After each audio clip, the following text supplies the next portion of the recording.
just had a question about, you mentioned earlier the less invasive surgeries.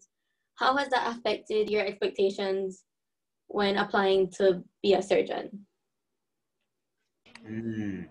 So that's a very big question to answer. I'll answer as much of it as I can now, but I could probably give an hour talk just on that one.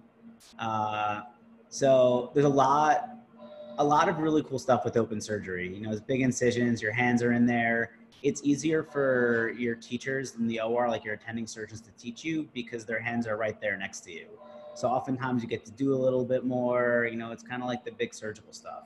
When you move to the next degree of laparoscopic stuff or minimally invasive, that's the laparoscopic, where you put in a bunch of small instruments and stuff.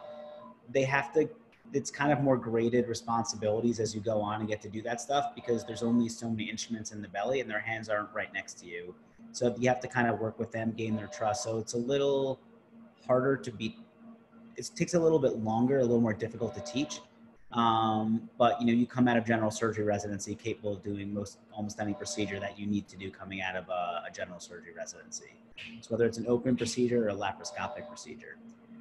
With robotic surgery, I actually think it's much easier to teach. The problem becomes it's such a new technology. It's only really been out for about 10 years. And a lot of institutions have only had it for, 5 or 6 years, let's say. That my bosses are oftentimes still getting used to using the technology themselves. So until they're comfortable, it really becomes hard for